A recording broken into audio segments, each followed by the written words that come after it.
Exam हो गए हैं, किसी का काउंसलिंग पड़ा हुआ है, किसी का रिजल्ट आना पड़ा हुआ है, तो ऐसे रिजल्ट तो लगभग सभी का आ चुके हैं, ठीक है, जिनका भी एग्जाम हुआ सबका आ चुका है, बट काउंसलिंग का वेट हो रहा है और आपका मेरिट लिस्ट वगैरह आने का वेट हो रही है। तो जैसे आरयूएचएस का मैं बात करूँ, एमपी का बात करूँ और झारखंड में जो एग्जाम ली गई थी इनका मैं बात करूँ तो इन लोग का भी बचा हुआ है, ठीक है। तो जिनका जिनका बचा हुआ है कोई बात नहीं, लेकिन अगस्त में तो सेशन स्टार्ट हो जाता है ईयर, जैसे फर्स्ट ईयर का क्लासेस की, तो आप लोग का भी आई होप कि अगस्त से पहले ही सब कुछ करवा ले, क्योंकि आज आपका हो गया 19, तो बहुत कम समय बचा हुआ है, यही समय में कर लेना चाहिए, लेकिन यदि नहीं करता है तो 1-2 महीना डिले हो सकता है। आरयूएचएस का जो रिजल्ट है, रिजल्ट के बाद जो काउंसलिंग होती है उसमें थोड़ा डिले होता है, एमपी में भी थोड़ी डिले होती है, हर एक साल का यही है आपका, इसलिए आप लोग वेट कीजिए। वेट करने के सिवा आपके पास कोई भी ऑप्शन नहीं है, वेट कीजिए, आएगा, होगा, आपकी भी एडमिशन होगी।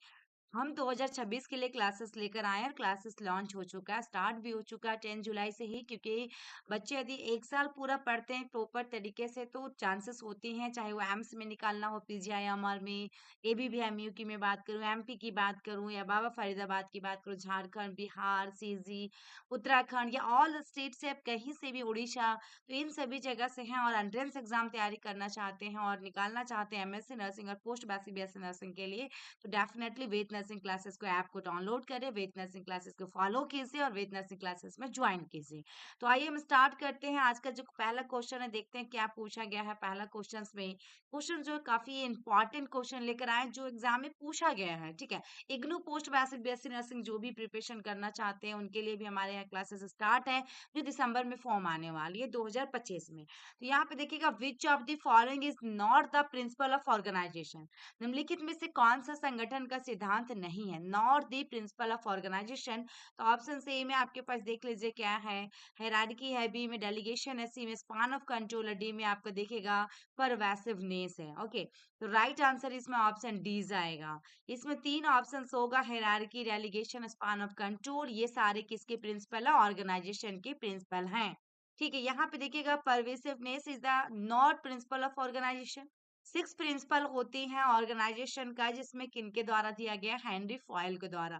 हेनरी फॉयल भी आपका क्या है, मैनेजमेंट का, देखिएगा 1947 में 14 प्रिंसिपल मैनेजमेंट यदि पूछता है तो उनके फादर्स, तो हेनरी फॉयल, ठीक है, जिसमें आपका 1947 में और प्रिंसिपल आई थी।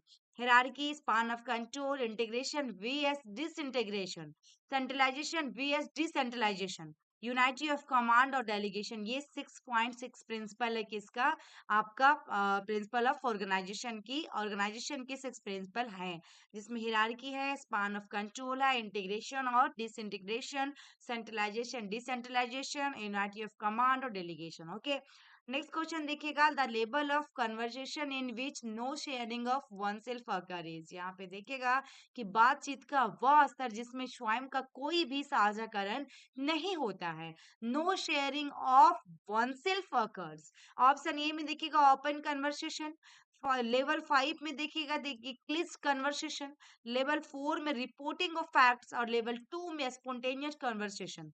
तो राइट आंसर इसमें ऑप्शन बी जाएगा, लेवल 5 जाएगा, जो क्लिस कन्वर्सेशन केस में नहीं आएगा। यहाँ पे देखिएगा दिया गया है, सबसे पहले लेवल 5 की बात करेंगे, क्लिस कन्वर्सेशन की बात करेंगे, ये वेरी सुपरफिशियल कम्युनिकेशन होती है, where there is no communication about their self and everyone remains safe in conversation, यानी कि यह बातचीत बहुत ही सतही संचार है, जहां स्वयं के बारे में कोई संचार नहीं होता और हर कोई बातचीत में सुरक्षित रहता है, ये चीज लेवल 5 में जाएगा, इसलिए राइट आंसर ऑप्शन सेकेंड हुआ है। देखिएगा लेवल फर्स्ट में आपका क्या है कि happen in emotionally open and honest communication होता है, इनमें जो भावनात्मक रूप से होगा लेकिन खुले और ईमानदार रूप के होंगे, ईमानदार विचार के होंगे, हॉनेस्टी होंगे, ईमानदार संचार में होगा। लेवल 2 यानी स्पॉन्टेनियस कन्वर्सेशन की बात करेंगे, तो इसमें spontaneous thought like what is felt about situation is share, यानी कि सहज विचार जैसे स्थिति के बारे में महसूस किया जाता है, साझा किया जाता है, ये लेवल 2 में होगा, जो शेयर करेगा वो लेवल 2 में जाएगा। लेवल 3 में माई आइडियाज और जजमेंट, इसमें जजमेंट की बात कर रहा है, मेरे विचार और निर्णय की बात कर रहा है, ऑन आइडियाज होगा, ओपिनियन और शेयर होगा, अपने विचारों को साझा किया जाता है, उसके जो आइडियाज होंगे, जो ओपिनियन ओपिनियन होगा वो आपके साथ शेयर करेगा। लेवल 4 में आपका क्या है देखिएगा, रिपोर्टिंग ऑफ फैक्ट्स, जो कि आपका तथ्यों की रिपोर्टिंग जो सही तरीके से होनी चाहिए। तो share fact and expose almost nothing about personal, यहाँ पे तथ्यों को साझा करता है और व्यक्तिगत के बारे में लगभग कुछ भी उजागर नहीं करता है। तो ये आपका सारा लेबल रहा जो कि भी आई है बिल्कुल, और राइट आंसर इसमें ऑप्शन बी गया। और वीडियो कैसी लगी जरूर बताइएगा, कमेंट जरूर कीजिएगा ईच एंड एवरी पर्सन, जो भी मेरे यूट्यूब फैमिली मेंबर्स हैं। चैनल को थोड़ा सपोर्ट कीजिए डियर आप लोग, यदि करते हैं इस बार 2026 के लिए तो कंटिन्यू आप लोग को वीडियो मिलेगा और आप लोग को पूरे तरीके से हेल्प किया जाएगा। लाइक करके शेयर करके कमेंट कीजिए। सभी स्टेट में वेद नर्सिंग क्लासेस चली जानी चाहिए, और जिनका भी कंप्लीट हो चुका है V2 मैम क्लासेस में विजिट कीजिए। V2 मैम क्लासेस में थ्योरी क्लासेस MSc नर्सिंग का और पोस्ट बेसिक BSc नर्सिंग का फर्स्ट ईयर का मिल रहा है। नेक्स्ट क्वेश्चन देखिएगा, which of the following function the least important to the nurse manager, निम्नलिखित में से कौन सा कार्य एक नर्स प्रबंधक के लिए सबसे कम महत्वपूर्ण है? तो decision making, manipulating people, monitoring subordinates, या फिर इफेक्टिवली आपका leading. Function the least important to the nurse manager, तो ऑप्शन बी होगा मैनिपुलेटिंग पीपल। ठीक है, इसमें देखिएगा दिया गया है कि role of nurse as manager include all except manipulating the people. ठीक है, मैनिपुलेटिंग द पीपल यानी कि एक प्रबंधन के रूप में नर्स की भूमिका में लोगों को हेर फेर करने के अलावा सभी शामिल है, क्योंकि हेर फेर में क्या होता है, कुशल तरीके से प्रबंधन या प्रभावित करना शामिल है, विशेष रूप से अनुचित तरीके से। ठीक है, यहाँ पे देखिएगा एज मैनिपुलेशन इन्वॉल्व मैनेजिंग और influencing skilfully specially in unfair manner में होगा। ठीक है, राइट आंसर इसलिए ऑप्शन बी गया। नेक्स्ट क्वेश्चन देखिएगा, professional negligence is legally term as, पेशेवर लापरवाही को कानूनी तौर पर कहा जाता है क्राइम, असॉल्ट, माल प्रैक्टिस या स्लैंडर। इसमें राइट आंसर माल प्रैक्टिस होगा।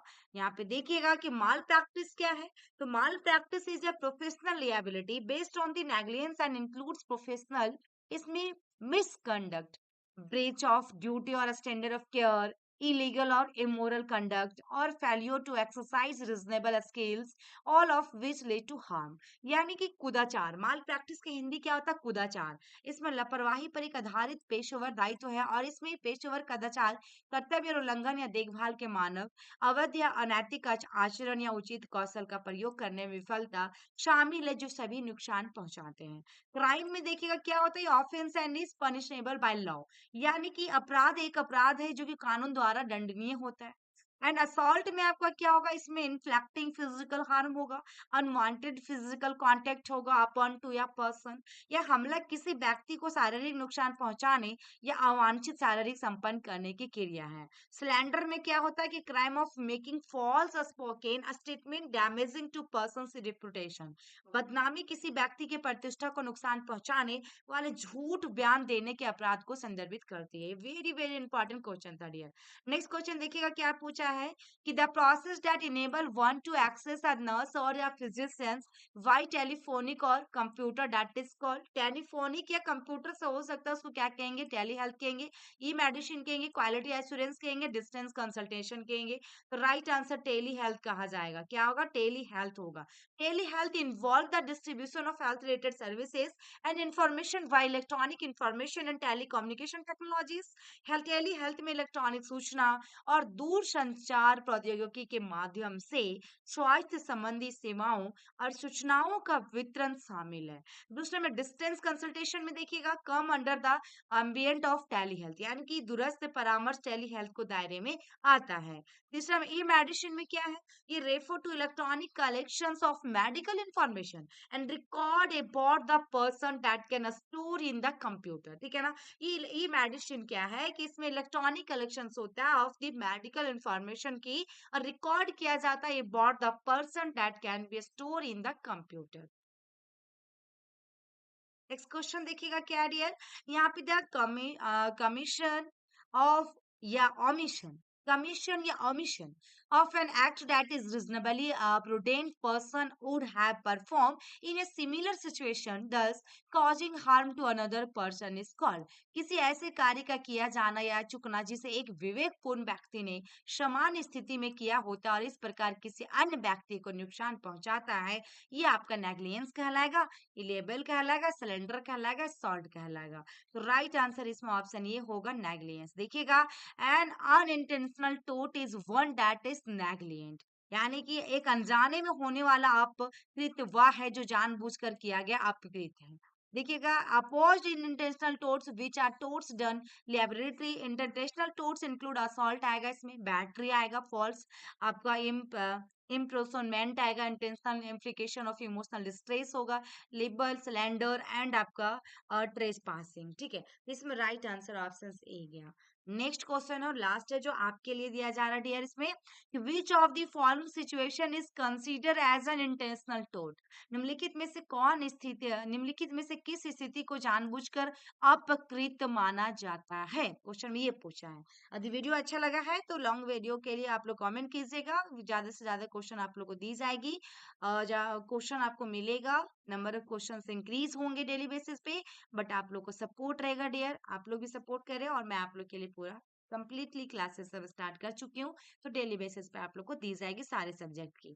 तो यहाँ पे देखिएगा, nurses miscount the gauze pads during a surgery, या नर्सेस देखिएगा divulges private information about the patient to media, या फिर nurses causes a burn when applying warm soap to legs, या nurses fail to monitor blood pressure when administrating an anti hypertensive to drugs. इनमें जो भी होगा right answer आप लोग comment box में कमेंट कीजिएगा। आई होप कि वीडियो अच्छी लगी हो तो लाइक करके शेयर करें, और क्लासेस में ज्वाइन करने के लिए डियर नंबर मैं यहाँ पे मेंशन कर दे रही हूँ, 89 देख लीजिए 299 87 853, इस नंबर पे आप लोग बात कर सकते हैं, 89 299 87 853 पे बात करके आप अपना एक सीट को एनरोल करवा सकते हैं। Thank you.